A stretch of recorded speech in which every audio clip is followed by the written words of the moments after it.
Hello, Fairfax County Public Schools, parents and members of the community.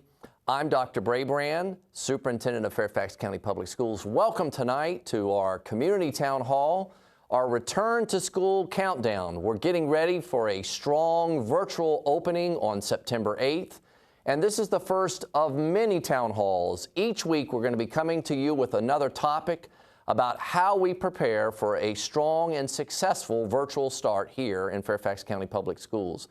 I'm joined this evening by our Assistant Superintendent for Instructional Services, Dr. Sloan Presido, and I'm also joined tonight with two amazing instructional leaders that are going to help you understand, as parents and community members, what we're doing here in Fairfax County to get ready for a strong virtual start. We're going to begin this evening with Leslie Licey, who's a 14-year veteran of Fairfax County Public Schools. She is what we call an SBITS, a school-based technology specialist. She's in her 14th year. She's had 8 years at Mason Crest, I guess, for the last prior years at Mason Crest and Navy, and now you're at Poplar Tree, really helping teachers there use instructional technology to deliver Portrait of a Graduate attributes and outcomes for every kid. So tonight we're really going to have a chance to get some questions that we know that are on the hearts and minds of staff as we prepare this virtual start, Leslie. I know we'll be joined later by another SBITS at our secondary level, Nishi Langhorn, and we'll get to see her in a little bit. But let's start tonight with you and talk a little bit about what new opportunities are being created with virtual learning. We have that in front of us as we open. What are some of the new opportunities, and how are schools really helping create and maximizing these opportunities for kids and for the teachers who teach them? So yeah, to start, yes, there are definitely new opportunities here, and we have like a huge challenge in front of us. We as educators know that this is a challenge that we have to, step into virtual learning, and we are ready and willing to take on that challenge. I know personally, I can say in my building, my administrators and all administrators in FCPS, all instructional leaders, our central office folks, our technology support specialists are working so hard to create these opportunities for our students. We know the importance of starting virtually strong. One of those opportunities is how can we really leverage the idea of Portrait of a Graduate skills. So, right now, if students want to find out the answer to a question, they can Google it.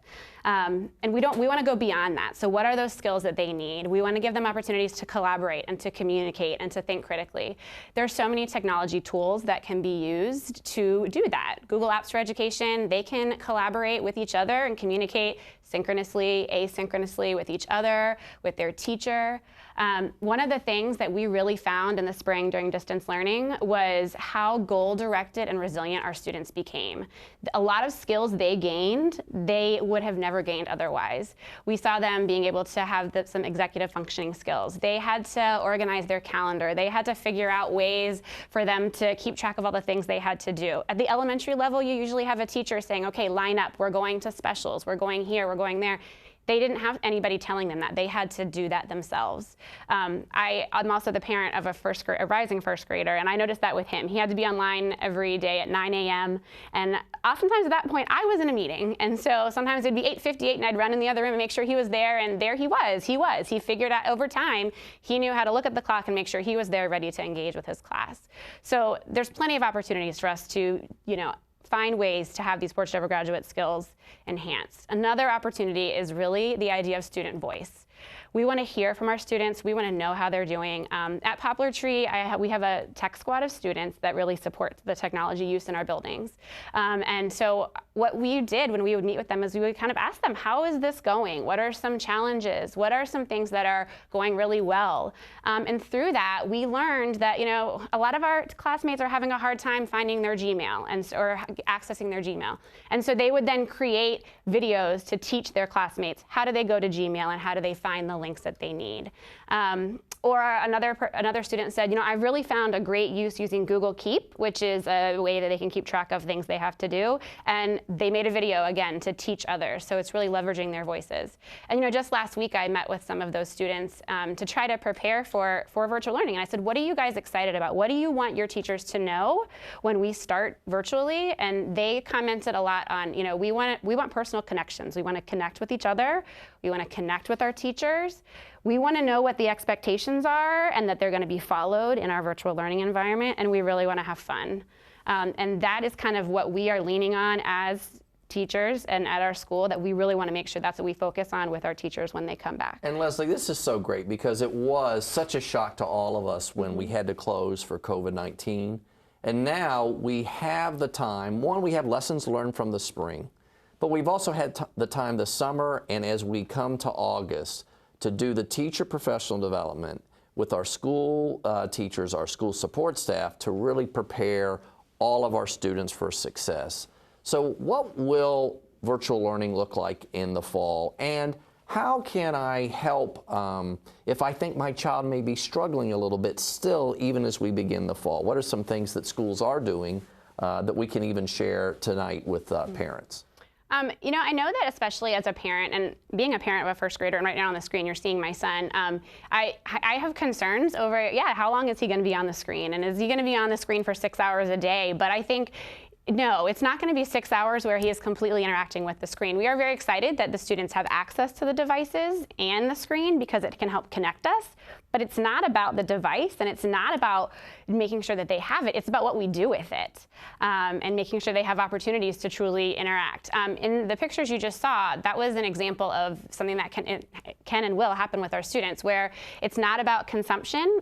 It's about more creation. So my son was researching using PebbleGo. PebbleGo is an online database that all us students in FCPS have access to. And so he was learning about turtles, and he was writing down facts that he had learned about turtles. He was consuming information and then taking it and writing it down. The next picture shows part of a video that he created using Flipgrid, where he was then sharing what he had learned about turtles. And all of his classmates could also view that video, comment on it, and give him feedback, and his teacher could see it as well. So it really connected them in this virtual environment. Leslie, one of the things I know that we're trying to work with teachers to do is not all learning, even in pre-COVID, was teacher-directed and simply listening to a teacher for 6 hours. A lot of the elementary school experience that we've created in Fairfax County with our amazing instructional services department, our amazing pacing guides, is self-directed instruction or small group instruction.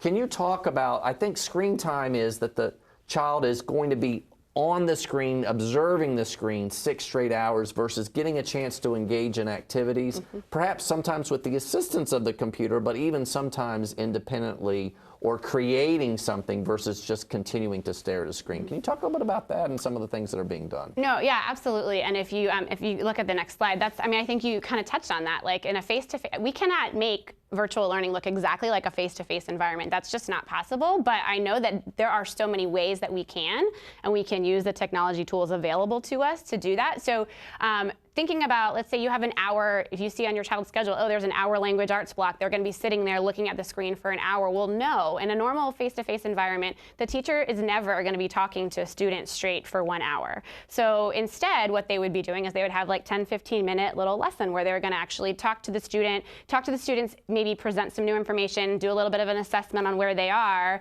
and then send them off into independent, either they're working independently, they're working with a partner, they're working in small groups, and then bring them back together for reflection. That can still happen in the virtual environment. We have tools that will help us. In a Blackboard Collaborate Ultra session, teachers can bring students into smaller groups. They can present books that they're reading and interact with them. So what you saw on the last slide, there was students that had buddy read a book together, and then they were recording a video retelling what they had read. In the virtual environment, there's a teacher with just a few students showcasing a book, having the students interact with it. They can actually write on the screen. They can talk to each other. They can retell the stories together. So it still happens. It just looks a little different. And then this next slide, this shows again where students in a face-to-face environment, they had researched and learned about some famous historical figures, and they got to present a speech about it and dress up like those people. But then in a virtual environment, because they couldn't do that in person, they got to share those on Flipgrid, where they recorded videos and shared with their classmates. Fantastic. Well, are there a couple of other questions or slides that you wanted to share with us this evening? I think just, I know a lot of people that I know have asked me for kind of some advice as a parent, as an educator. And so my advice to any family right now that is, wondering what they should be doing, how they can be preparing their child, really set up a space and have your child help you with that, a space where your child can work. And make sure it's not just a space where they have room for just their computer. When distance learning started, we just put a card table up for my son because it was big, and he had his computer back here. He had a place where he could have paper, where he had pencils and crayons, and he could work. Another thing is just to make sure you establish and maintain those routines. We know those are super important, having the students get up at a certain time. Building strong, independent learners, I think, is also really important. So making sure that you're not typing in their username and password for them. Let them learn how to do that. Let them navigate the computer, especially for our younger K1, 2 students. They'll learn it. They will over time. They'll get used to it. And then have them show you as parents what they're working on. And I think my last piece of advice really is just to remember that we're all in this together. And this is temporary. I mean, I cannot tell you how much I know that my leadership team and I talk about how excited, and all of my educator friends, how excited we are for the day when we can all be back together for face-to-face. It's not possible right now. And there are so many possibilities ahead of us that we are really excited to explore. So, Leslie, really, I want to thank you for coming in today and sharing all the great things you're doing to get our staff ready to serve our students in this virtual environment. And it really sounds like it's a lot of the same good, strong instructional techniques that we've always taught teachers with adaptions to that virtual environment. Small group instruction, not always teacher directive, having kids be creators, not just consumers, and really focusing on Portrait of a Graduate, which has been the focus in Fairfax County Public Schools for several years now. Communicators, collaborators, critical thinkers. And I really, really appreciate it. Let's take some calls and see what folks want to ask you or Dr. Presido or myself. And let's go to an email first. I understand the numerous school systems throughout the country are providing in-person services to students with special needs, even while the rest of the population is virtual. What consideration have you given to providing in-person services more than just an hour on Mondays to children who cannot meet their IEP goals in a virtual model? Well, let me share with you that we are meeting with our school board around return to school in just a few days next week. And one of the things that the school board has asked me to do is to bring back metrics for return to school in a face-to-face format and phase in with the priority on our special education kids. So I'll be bringing more information about that. We recognize, all of us recognize again, as Leslie said, that in-person instruction, full day, all day with everybody back is our goal. We also recognize that we need to do everything we can to begin to prioritize by bringing targeted groups in a cohort model, where we can begin to bring them back and provide them the face-to-face instruction they need. I'll be updating the school board on Tuesday, and we are committed to beginning a phased-in approach as our health conditions allow, as our staffing conditions allow. And I'll be sharing more information on that next week. So we'll do one more email. Since school is virtual, can we please start middle school later? It will be heck to get kids up and awake in front of a computer that early. Well, I will say this has been one of the areas of feedback since we made the decision to go virtual, and we've shared our bell schedules out with the community, is to take a second look at our middle school start times. Our intent was to return to our normal pre-COVID schedules, and that is how we rolled out the start times to begin with. But we have gotten some community feedback to take a look, and we will do that, and I will share an update with the school board next week. It is important to know that if we do this and make a change, that we have to be prepared because of transportation to go back to the face-to-face, in-person bell schedules as part of our pre-COVID beginning. Another question we have is, how will the schools make sure that parents are included in the setup and communication loop for online work, expectations, and tracking of assignments? We need to have information to support the work our kids will be doing in class. Dr. Presido, can you talk a little bit about how we're helping, actually even helping our teachers help our students and parents set up that communications loop that's so important. Sure, thank you very much. So one of the things that we're really excited about is that we're working with all of our teachers to provide a virtual orientation prior to the first day of school.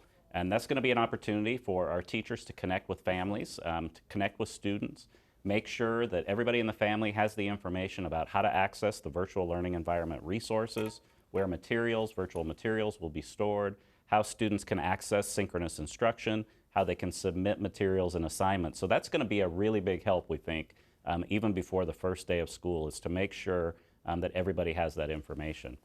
We'll also be working really, really hard to reach out and work with all of our students and families if they're experiencing any difficulty. And we're putting together a lot of resources where we can help families and students that might be having technical difficulty, for example. We'll have a help desk that's available, and lots of other resources and tips that we're putting together for parents that will help exactly with these types of issues and matters. Thank you, Dr. Presido. And I know that parent help desk for technology is going to be multilingual. So regardless of your facility in any language, we're going to be there to reach out and connect with you and help you with that technology. And I'm really excited about the virtual orientation. We're going to have the traditional back-to-school nights after school begins, but before school begins, this virtual orientation to really acclimate our parents and our students to this virtual start. What a wonderful idea, and thank you for your support in making that happen. Let's take a phone call, but before I do, I want to join and say, Nishi Langhorn, you're with us now, and you're an SBITS. You were at McLean, I know, for many years, and now you work for Dr. Presido in Instructional Services. We're delighted to have you here. Thank you for being here.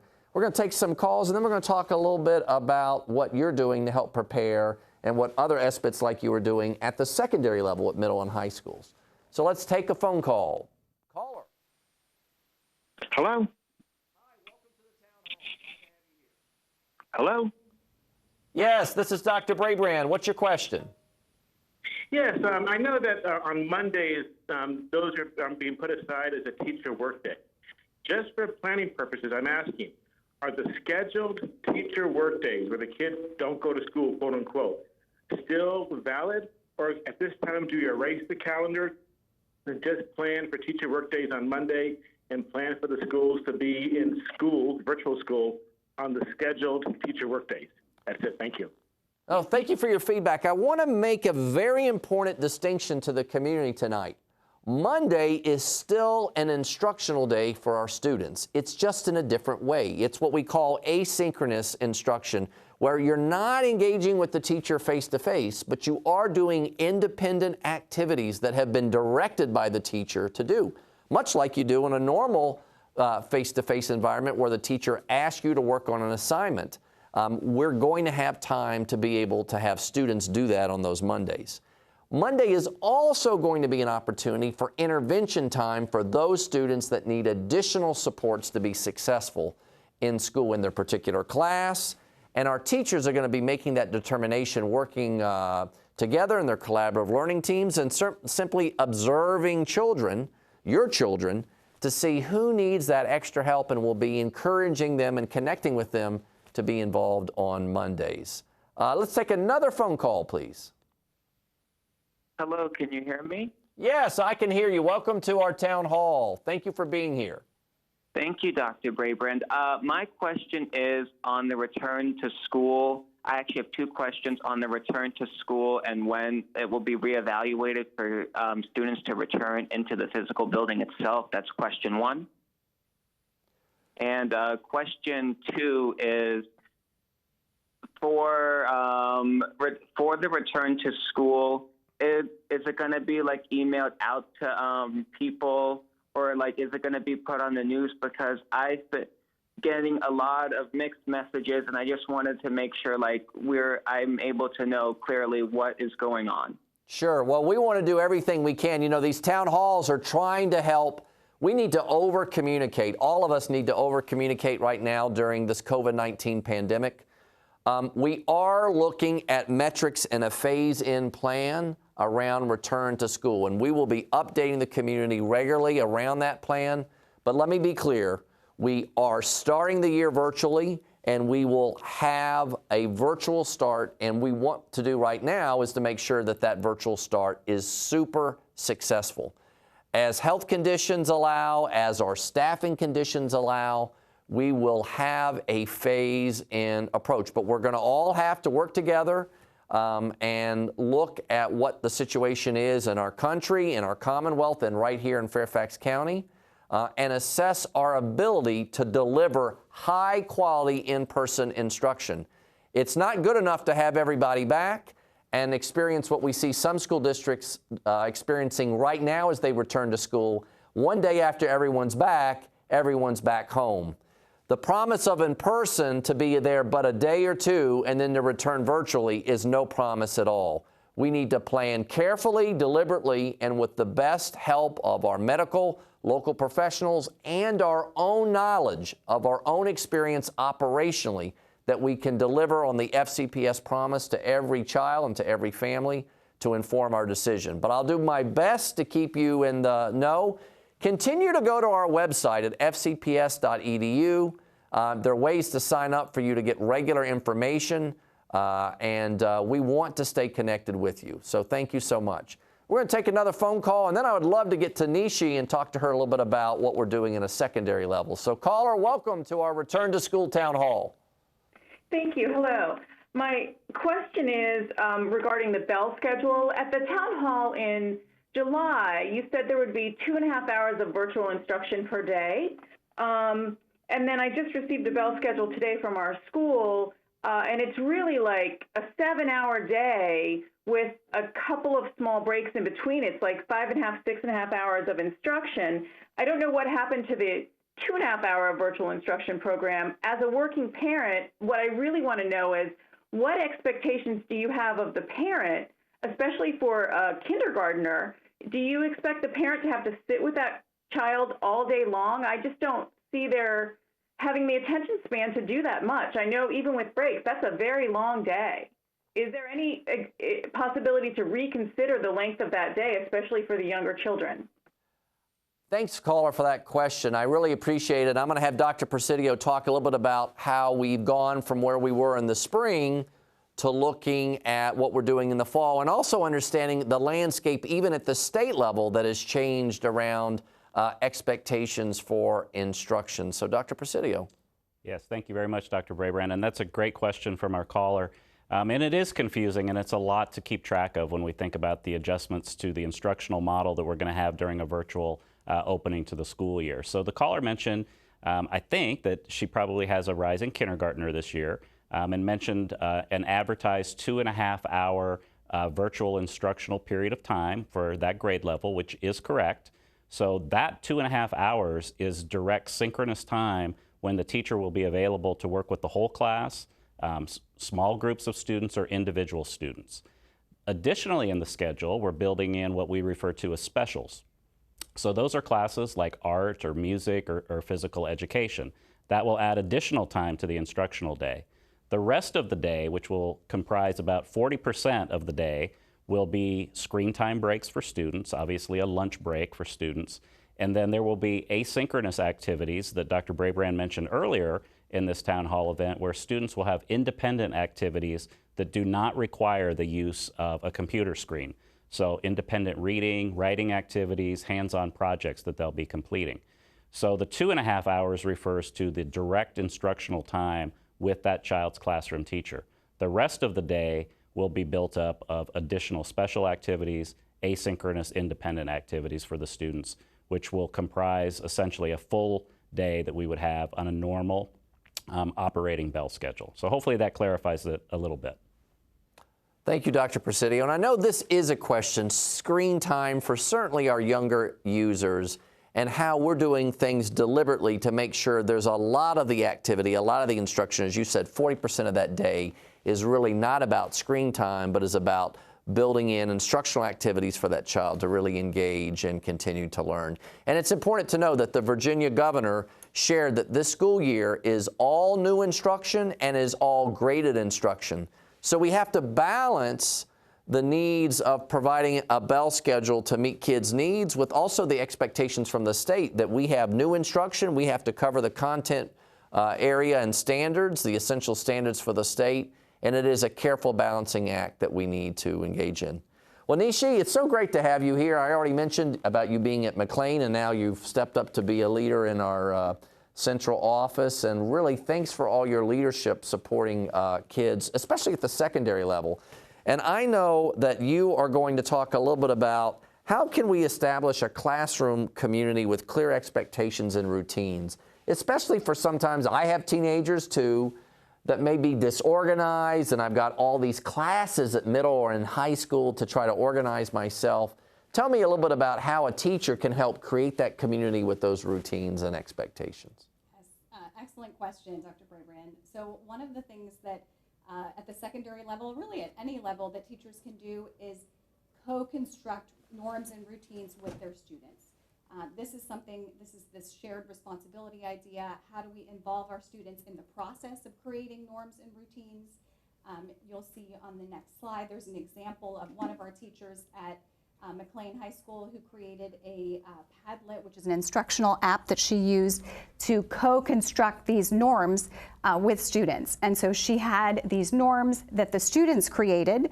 They all bought into these norms, these routines. And then she posted these norms in her Google Classroom. Every time students went into the Google Classroom, they saw the norms. When new students would join the class, they would revisit the norms. When students were having trouble collaborating, she would bring up the norms and they would have a conversation, they would revisit. This was something that was actually done in our face-to-face environment a year ago, but this is something that could easily translate into a virtual environment today. So that idea of co-construction of these norms so that students buy in. We want to honor student voices because they're the reason that we're in the virtual building, the virtual environment. So how do we do that? And then also, Dr. Brabrand, you mentioned this earlier, the professional learning opportunities for teachers. So back in the spring, we had to be reactive just because of the nature of the pandemic. Now we have the luxury of time and we can be proactive. And so now that we have these extra 2 weeks, we're not starting school until September 8th, we are using that extra time to train teachers. We're training them in meaningful, how do they create a learner-centered online environment that really focuses on building relationships with students. Dr. Brabrand, I think you mentioned at our leadership conference that on day one, we shouldn't be covering the syllabus, right? We should be focusing on making those connections with students, focusing on providing structure so that students can connect with each other. So that's part of what we're focused on. We're also giving teachers training in the core tools that they're going to need to be successful and to facilitate learning. You know, one of the things, Nishi, and I know you're also a parent, like Leslie talking about some of the challenges associated with her child being a first grader and almost letting go to know that, yes, kids are resilient, they're adaptable, and they will step up to the expectations, especially if those norms and expectations are created by teachers early on. And again, in the spring, those had to be created out of nowhere. Now we're getting the training for our teachers to really support how we go into those first days. What are things, though, as a parent for a middle or a high school kid that you might share in your own experience, both as a parent but also with that instructional hat? Are there any good tips to make sure, how can I be sure my son or daughter is successful? 7 classes, all these assignments, are there things virtually that you've learned as a parent and as an educator that may be helpful for their kids that are in these middle and high school environments? Yeah, definitely. I mean, there are certain strategies that I think will work, whether you're virtual, whether you're face-to-face. I think that, Leslie talked about this before, but having a learn from home space that is comfortable, that promotes not just online learning, but also offline learning. Being able to not just do something on your computer, but read a book or write something or create something. So kind of investing in that learn from home space, I think, is something that you can do with your child to help them. Establishing routines is really important. But also something that I heard recently is that, we're not working from home, we're living at work. And it's that idea that, and with students, they're kind of living at school. And so how do they set appropriate boundaries? So at the end of the school day, maybe they have a routine that at a certain time they turn off their computer, they go outside, they go for a walk, they connect with their family, those routines that really promote. You know, Nishi, Success. I'm glad you brought that up. I know this is a big question in Fairfax County, and I'm going to be talking with teachers as part of my return to school next week about really building what are reasonable expectations for homework beyond the virtual school day. And we need to take this moment of the pandemic to collectively really assess the social emotional impacts of the pandemic on our children, and to make sure that we are not adding to the social emotional stress that many of them have experienced by layering on work over and above that which is absolutely essential and necessary to the successful completion of the courses, whether they're at elementary, but especially at secondary. Do you want to talk a little bit about strategies that we can have helping our teachers understand that after a full day of online instruction, the last thing a child wants to do is to have a homework assignment that has more time online? What are some of the things as you're setting up Teachers for Success this year at middle and high school around really coming up with reasonable guidelines for homework, which I'll be speaking to as a division, but I'm curious at school to school level, what are some things that you all are sharing with teachers about how to do that well? That's a really great question. And I think one thing that we're thinking about is our engagement model, which is how we structure our block of learning, so our 80-minute block of learning. And I think we can be creative with how we structure that time, and how do we provide opportunities during that 80-minute block for students to be learning independently, for to be doing that homework that they would have been doing before, but now it's built into that 80-minute block. How are we giving them opportunities to move? Maybe they're going on a scavenger hunt around their house or around their yard to find objects that symbolize a character in a book that they're reading, right? So how do we rethink that 80-minute period so that we're really utilizing it, and then at the end of the day, the students are done. They've been on their computer for a good chunk of time. They've had breaks throughout the day, but then all the learning has already taken place, and now they can transition to family time or to athletics or whatever they're focusing on for their own self-care. Speaking of self-care, I know that's another big component. One, coming up with reasonable expectations for work after the virtual day. But also, I know a lot of schools are really doing things around self-care and giving students the tools. And we're really focused in the training this year, not just about having a successful virtual start, but also about infusing social emotional strategies for supports for kids to our teachers so that they're really aware more than ever before of some of the social emotional challenges our kids have and ready to support and intervene and help kids. Tell me some of the self-care things that schools are doing and how you all are helping teachers teach kids to do that self-care. Yeah, great question. So when I was at McLean in the spring, my principal, Ellen Riley, I think did a really great job with this. She held sessions, community sessions on self-care. These were all led by our counseling team. She held sessions for students, for parents, for staff, and it was all centered around this acronym that you see on the screen, GRAPES, which is a really concise, easy to understand way to think about self-care. So G, gentle with self. How do we set kind of realistic expectations? Relax. How do we relax? How do we celebrate our accomplishments, even if they're small? What do we enjoy? How do we do things that bring us pleasure? Exercise. How do we build movement into the school day? And then how do we promote that social interaction? And so that was something that we did. We had these community sessions that were really well received. So much of it is modeling as a parent. Our kids they're going to do what we do. They're not going to do what we say. And so and I think about this all the time, modeling self-care, modeling taking those breaks throughout the day, those brain breaks, those breaks to get your vitamin D is so important. Another thing that we did at McLean is our counseling team created a wellness bingo board.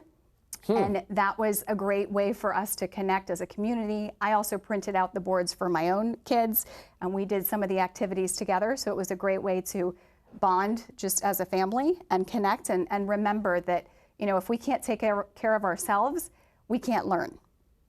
That's so wonderful. And something you said about the power of modeling right now, that as parents and educators, this is that shared responsibility that we have to our community, is to really model together our expectations and to make them appropriate for the moment that we're in.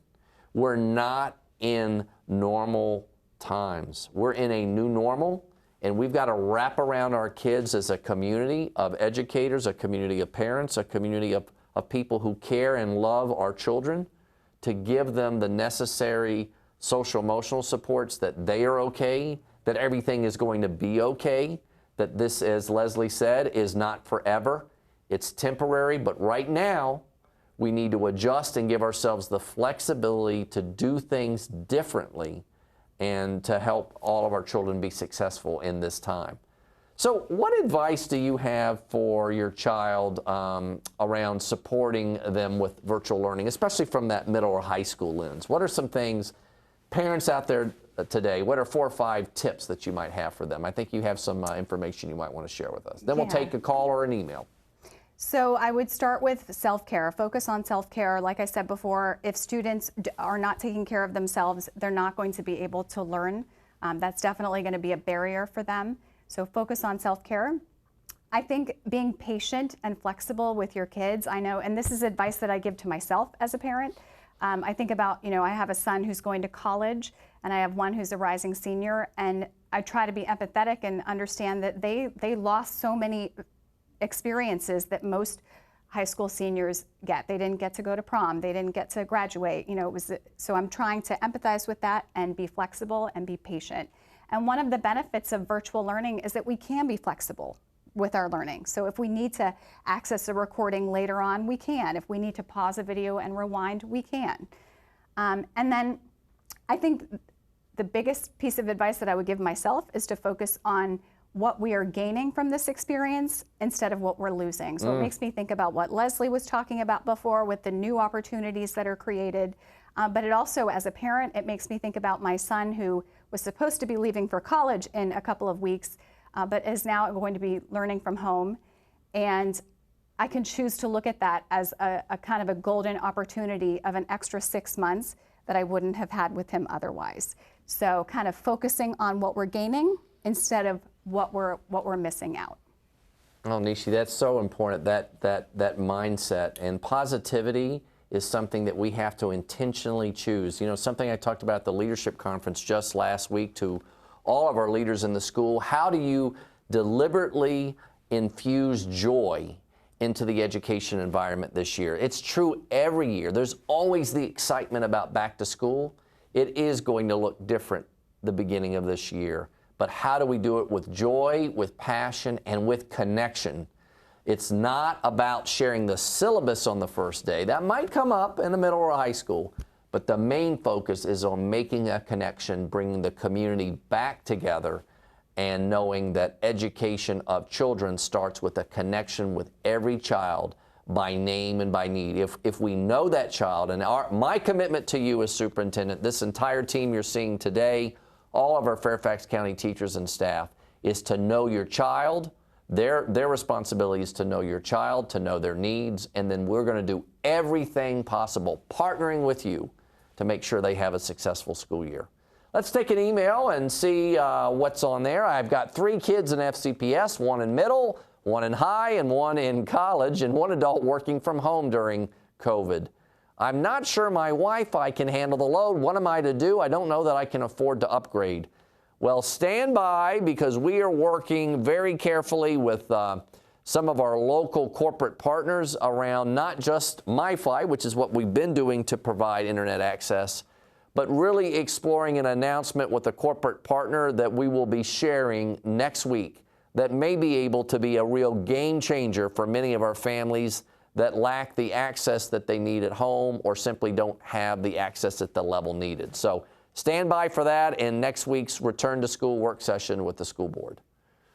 Next email is, my son will be a first grader in the fall. The schedule that was presented last week doesn't seem to address developmental needs for frequent breaks that allow time to move.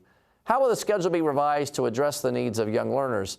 I think we actually touched on this a little bit with Leslie, Dr. Presido, but can you just share a little bit more about how teachers can even be making those adaptions within the day, even for that face-to-face synchronous time when they're on the screen? Absolutely. So when we designed the schedules, we were very intentional to think about what was developmentally appropriate in terms of the amount of screen time that students would be able to handle. And when we developed those schedules, we also knew that within the screen time synchronous instruction that teachers would be providing, we want our students to actually be having opportunities to work independently, work and connect in small groups, do things offline, even though it's during that 2.5 hours of synchronous instructional time. So it's really, as Leslie and Nishi both talked about, using that instructional block in creative ways to make sure that we're meeting the needs of all of our students.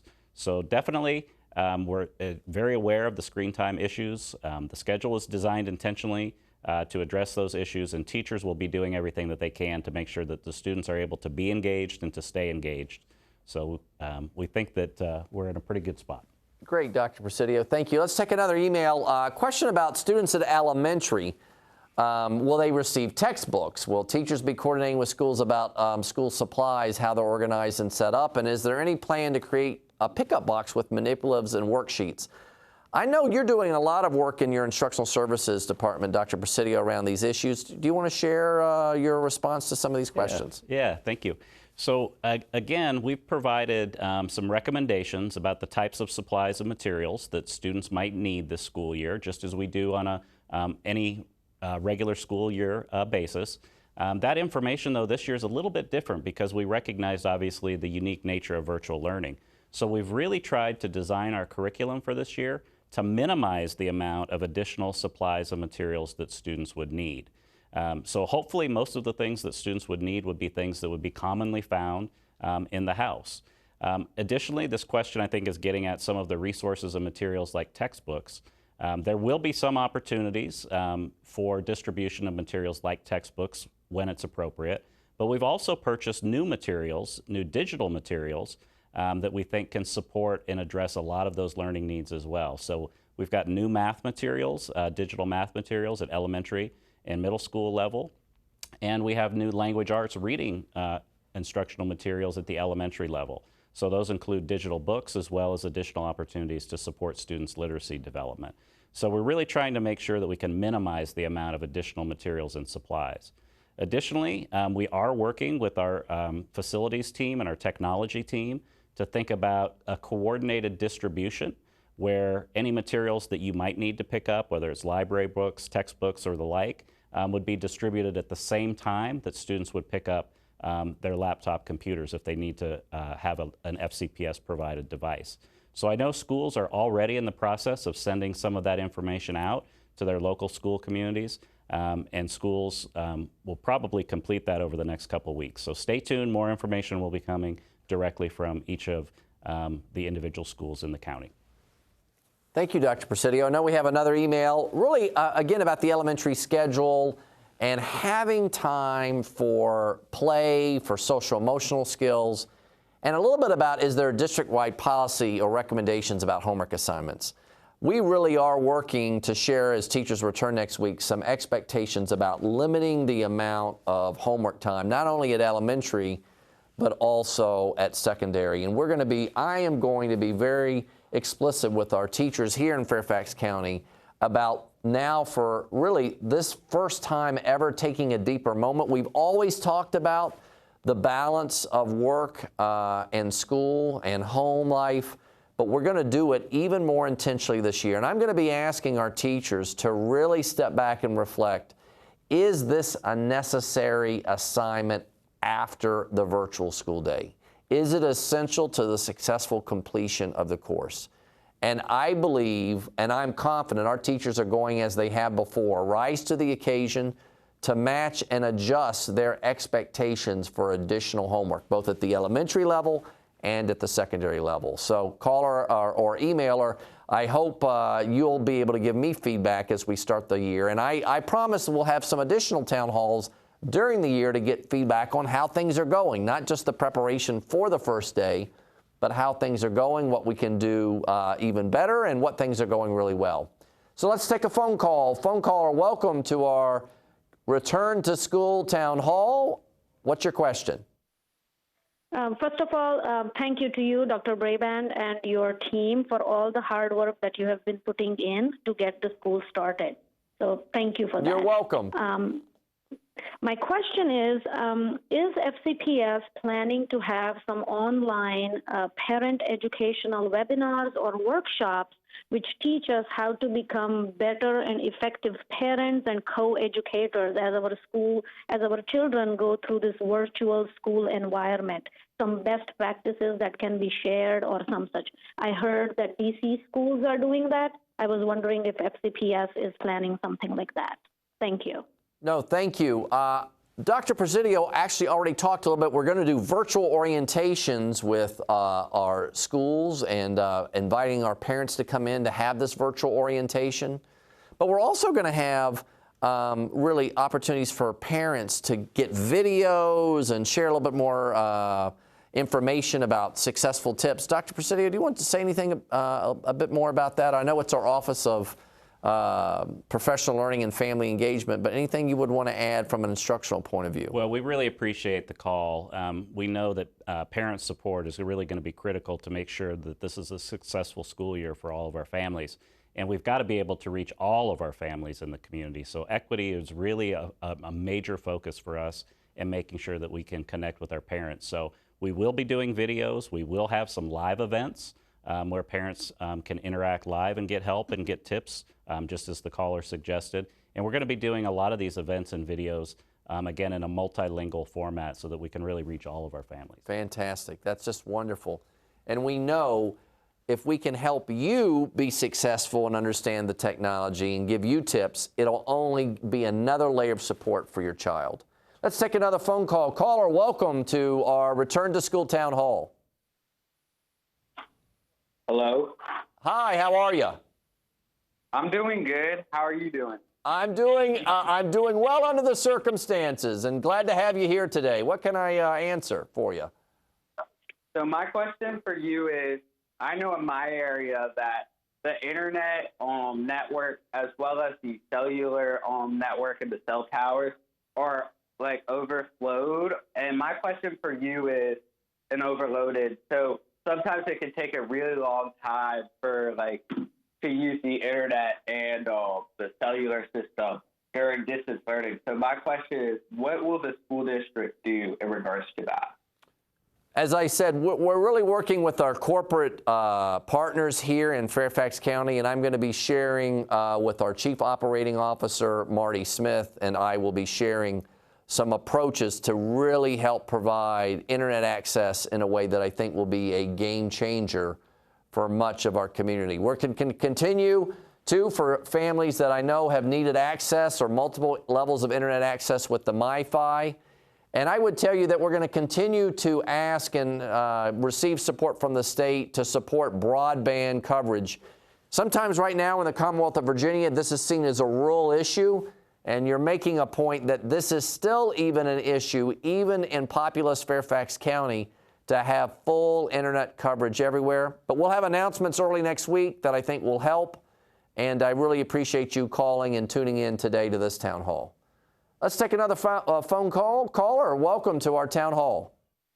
Yes, hi. I was calling to ask when you'll be reevaluating for going in person to school.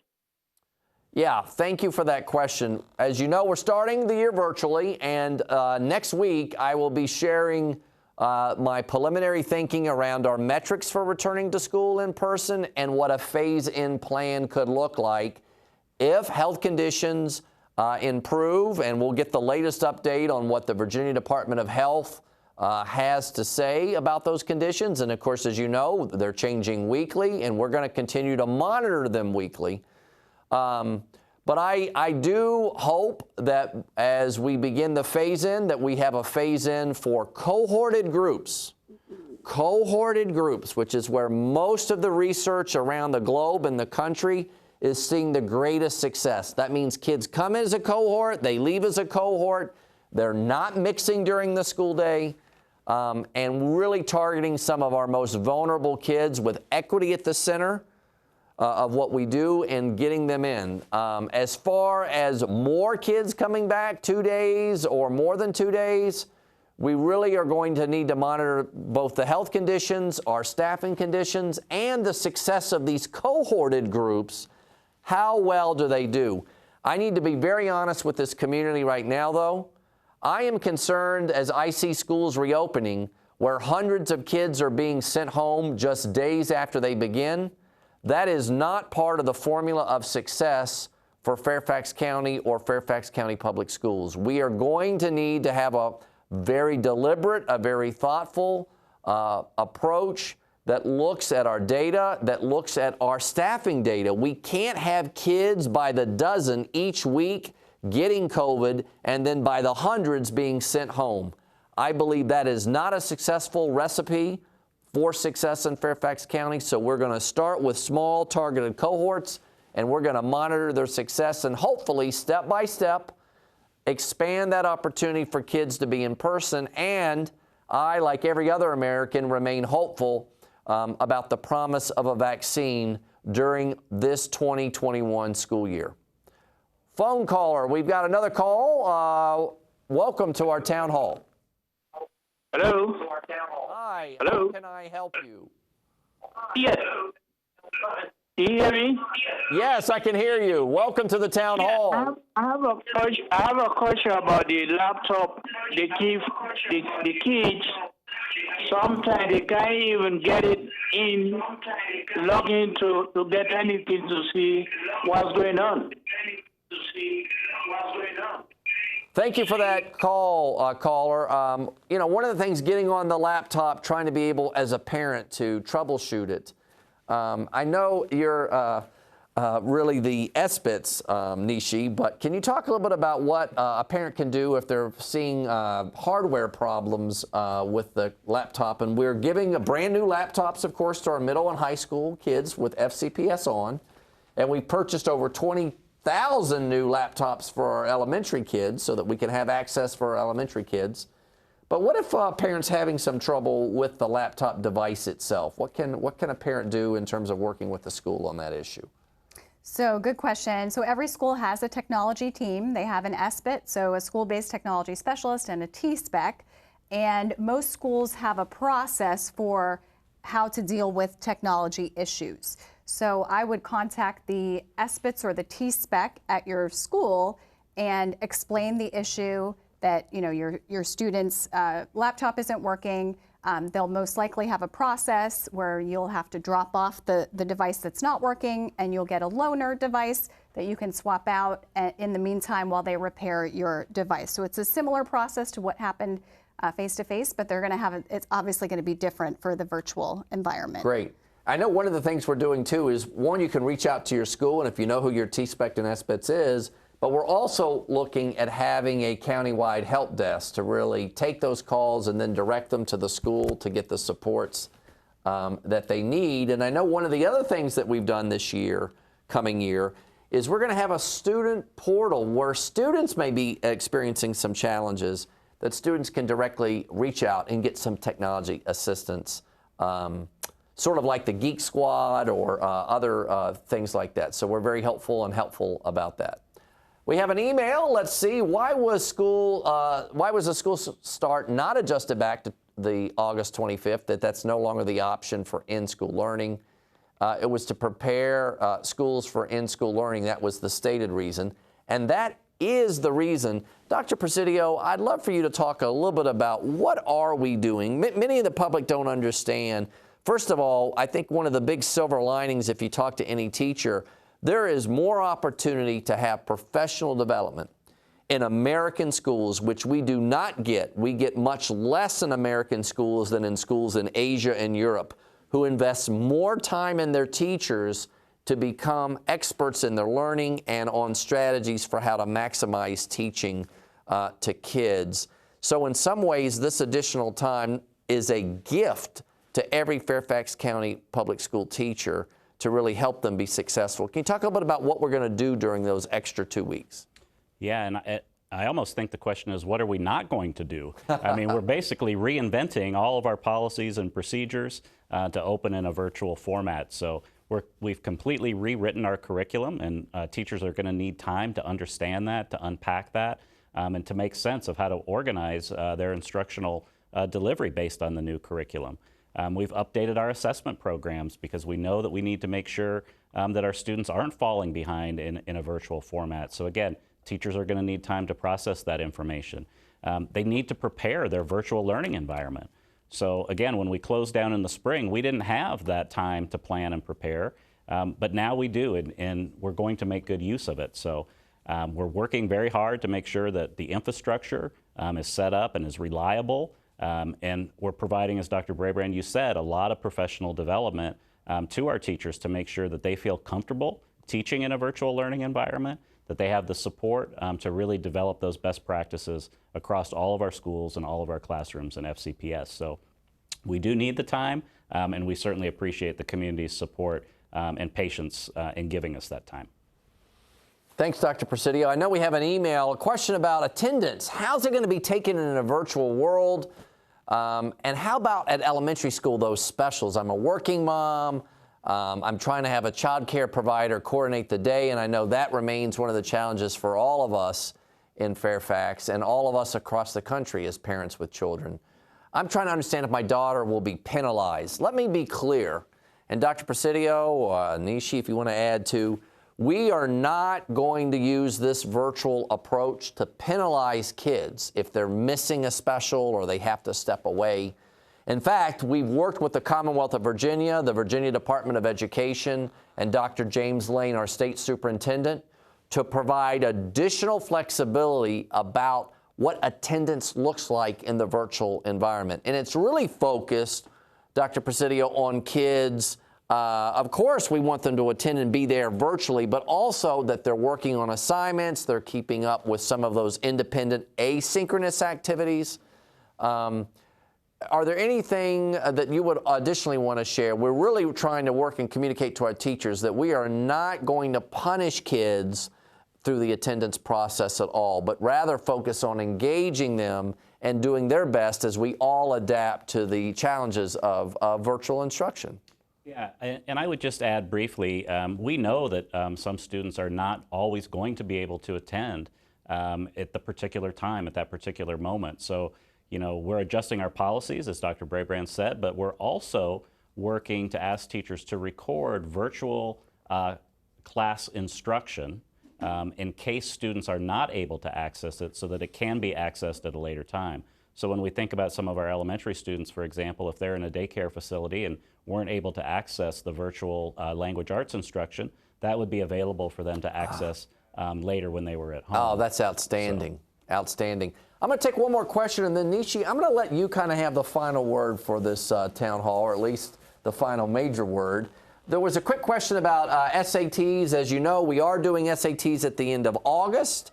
We also are going to have for our seniors this year who've endured so much a school-based SAT day, and we're very excited about providing that opportunity for our seniors. You'll be hearing more information about that very soon. I do know there was a question about a cancellation at John Lewis High School. That was an error by the College Board, and we are getting it addressed.